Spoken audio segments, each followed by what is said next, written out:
Resilience by OGGruntComm. Get to that fucking gun! The voice ripped through the serenity of his unconscious state and brought him back to his actual reality. The man slowly opened his eyes, lifting his right hand to wipe the soot and thick liquid caking them. A few coughs erupted from his body as he quickly shifted his body over to release bile onto the ashed ground beneath him. His aching body greeted him as he moved each muscle. Slowly, his eyes shifted from a dazed state into clarity along with his ears.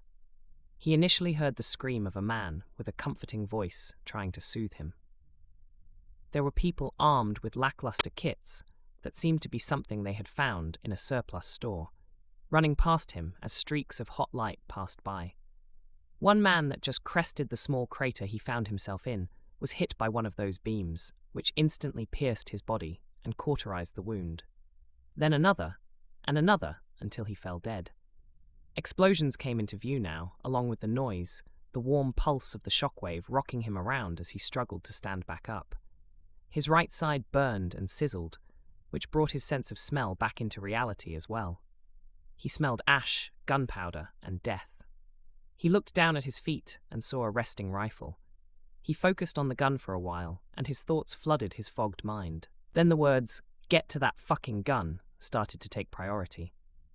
In a sudden burst of clarity, he remembered his duty and grabbed the pistol grip of his rifle. Bringing it to his chest triggered an intense headache. His left hand lifted to his temple to rub it, and then went back down to the handguard. He shook his head and refocused on the objective. Get to the cannon, activate it, destroy their command, kill the rest. He took a deep breath and slightly pulled on the charging handle of his rifle. Looking at the chamber, he'd see the casing of the 6.5mm penetrator round. Releasing the charging handle brought the bolt back into battery. His legs shot his body up the dirt mound and over it. The grand battlefield was in full effect in front of him. Plasma and tracers filled the air all around him. Explosions erupted in random portions of the field, mixed with plasma and just fragmentation. A non-stop meteor shower swept the night sky as the battlefield had no ceiling. This battle was everything that humanity had left at its disposal. Literal piles of bodies littered the streets as men, women, and teens committed themselves to the last desperate attempt at humanity's future. He lifted his rifle to his shoulder and ran forward towards a tipped-over burned sedan. Plasma fire hit the frame and melted it with each impact. He quickly lowered himself into a crouched position and peered to the right.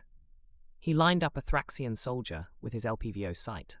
Pressing the trigger, he released a small burst into the Thraxian's frontal plating. It immediately slumped forward, and before the other had a chance to engage, it met the same fate. After the two ahead of him were killed, he yelled out to his surrounding peers, "I'm moving!"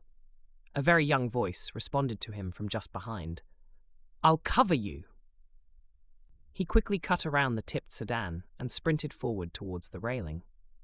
Grabbing the railing with his left hand, he'd vault over and slam his damaged side against a fallen tree. Wincing in pain and feeling another painful reminder of his searing headache, he refocused. Two others were on the tree, and they were firing over it towards the wave of Thraxians guarding the outside of the massive plasma cannon sitting in the center of Manhattan's Central Park. He lifted his head up to look at the large barrier protecting the cannon. Each round shot at it was easily deflected or crushed.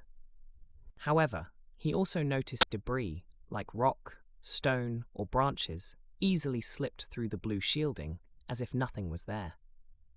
"Nothing we are doing is getting through that fucking barrier," a grey-bearded man said after loading a new round into his rifle. "A fucking hellfire didn't even penetrate," responded another man who continued to fire, killing a Thraxian attempting to push closer to their cover. As he thought to himself, he'd notice a singular blur moving quickly down the same street he had come from. As he looked up, he noticed a woman with nothing but her clothes, a backpack, and a very long metal javelin. He also noticed that her run had a very open gait, something he was familiar with. He had seen her before. Before the invasion, she represented America in the Olympics. He watched in awe as she continued to sprint forward towards him. People around her were quickly spurred by the moment, and followed behind or pushed in front of her, using their bodies to shield her from the plasma rounds. Soon he realized what was happening and quickly yelled, "Protect her!" His voice yelled in desperation, the other two looking back to see her and quickly turning to absolutely unload into the defending Thraxians. As the woman approached, her running gait got larger and larger, plasma sprinkling all around her as people fell shielding her from the oncoming onslaught. Once she looked to be doing small leaps, she put her absolute all into throwing that long, sharpened metal pole. Her scream resounded throughout the battlefield as she quickly fell to plasma fire. The javelin soared through the air, carrying with it the hope of humanity. The majority of the people fighting just stopped and watched as it passed through the blue barrier and embedded itself in a Thraxian officer and directly struck the generator he was standing next to, causing it to erupt and explode in a 100-meter radius, easily killing and destroying everything within. The barrier instantly disappeared, which caused the Thraxian soldiers to seem confused and, more importantly, scared.